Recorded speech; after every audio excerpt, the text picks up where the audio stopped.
सफला एकादशी व्रत कथा। महाराज युधिष्ठिर ने पूछा, हे जनार्दन, पौष कृष्ण एकादशी का क्या नाम है? उस दिन कौन से देवता का पूजन किया जाता है और उसकी क्या विधि है? कृपया मुझे बताएं। भक्त वत्सल भगवान श्री कृष्ण कहने लगे कि धर्मराज, मैं तुम्हारे स्नेह के कारण तुमसे कहता हूँ कि एकादशी व्रत के अतिरिक्त मैं अधिक से अधिक दक्षिणा पाने वाले यज्ञ से भी प्रसन्न नहीं होता हूँ। अतः इसे अत्यंत भक्ति और श्रद्धा से युक्त होकर करें। हे राजन, द्वादशी युक्त पौष कृष्ण एकादशी का महात्म्य तुम एकाग्रचित्त होकर सुनो। इस एकादशी का नाम सफला एकादशी है। इस एकादशी के देवता श्री नारायण हैं। विधि पूर्वक इस व्रत को करना चाहिए।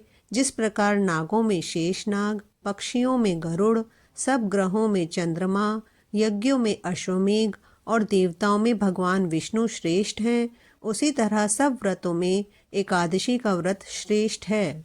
जो मनुष्य सदैव एकादशी का व्रत करते हैं वे मुझे परम प्रिय हैं। अब इस व्रत की विधि कहता हूँ।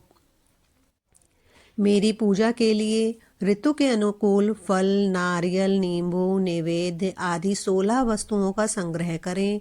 इस सामग्री से मेरी पूजा करने के बाद रात्रि जागरण करें। इस एकादशी के व्रत के समान यज्ञ, तीर्थ, दान, तप तथा और कोई दूसरा व्रत नहीं है।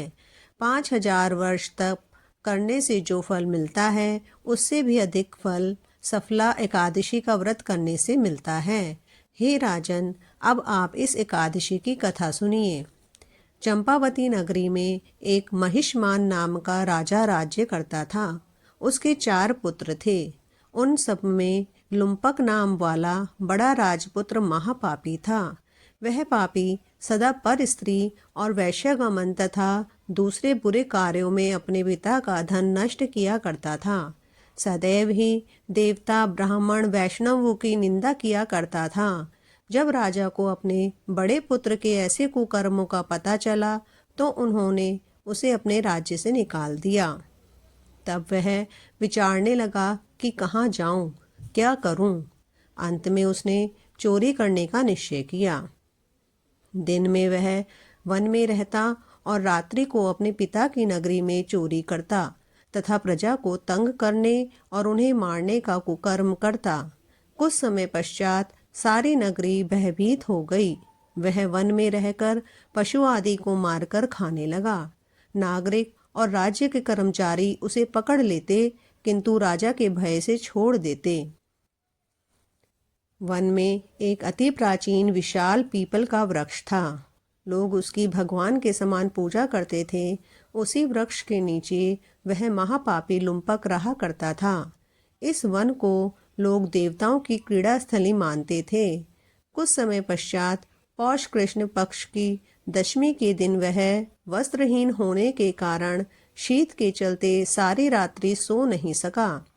उसके हाथ पैर अकड़ गए। सूर्योदय होते होते वह मूर्छित हो गया। दूसरे दिन एकादशी को मध्याह्न के समय सूर्य की गर्मी पाकर उसकी मूर्छा दूर हुई। गिरता पड़ता वह भोजन की तलाश में निकला।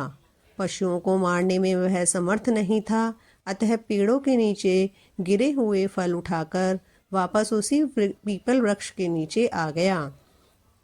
उस समय तक भगवान सूर्य अस्त हो चुके थे।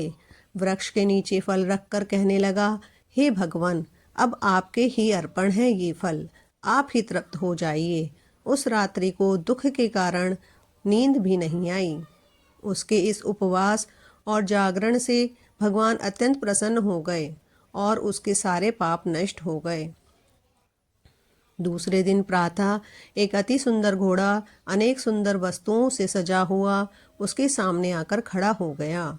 उसी समय आकाशवाणी हुई कि हे राजपुत्र, श्री नारायण की कृपा से तेरे पाप नष्ट हो गए। अब तू अपने पिता के पास जाकर राज्य प्राप्त कर। ऐसी वाणी सुनकर वह अत्यंत प्रसन्न हुआ और दिव्य वस्त्र धारण करके भगवान आपकी जय हो कहकर अपने पिता के पास गया।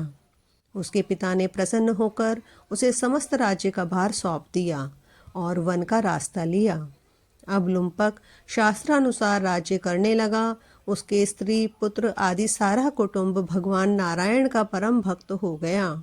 वृद्ध होने पर भी वह अपने पुत्र को राज्य का भार सौंपकर वन में तपस्या करने चला गया और अंत समय में वैकुंठ को प्राप्त हुआ। अतः जो मनुष्य इस परम पवित्र सफला एकादशी का व्रत करता है उसे अंत में मुक्ति मिलती है। जो नहीं करते वे पूंछ और सींगों से रहित पशुओं के समान है।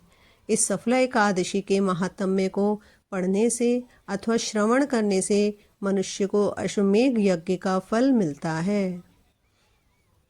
बोलो श्री नारायण भगवान की जय।